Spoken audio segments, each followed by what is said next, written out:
Сдруженијето на граѓани Јосип Броз Тито со цвеќе и одавање почит пред спомениците на правоборците Љупчо Сантов и Раде Кратовче, како и на револуционерот од Илинденската епопеја Никола Карев, лоцирани во паркот на револуцијата, го одбележаа денот на борецот, државен празник во поранешната СФРЈ.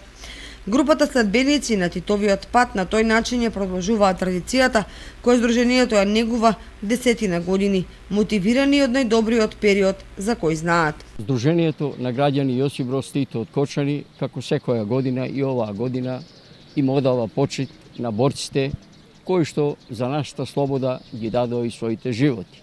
Така и денес на споменикот на Љупчо Сантов и Раде Кратовче и на споменикот на председателот на Кружевската република Никола Карев се поклонивме и положивме цвеќе.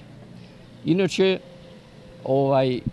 Политбурото на Централниот комитет на Комунистичката партија на Југославија во Београд на 4. јули донесе одлука за почнување на востание против окупаторите и нивните слуги во Југославија. И по тоа почнаа да се дигат востанијата по републиките. Така прво пукна првата пушка во Србија на 7. јули, потоа во Црна Гора на 13. јули, потоа во Босна и Херцеговина и во Словенија на 22. јули и на крајот во Хрватска на 27. јули. И конечно во Македонија на 11. октомври.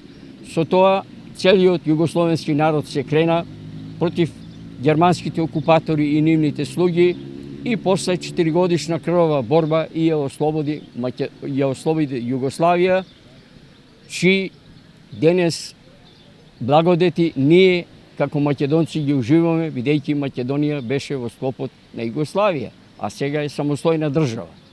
По тој повод дојдовме да се поклониме пред спомените на нашите борци и да им одадеме потребната и должна почит.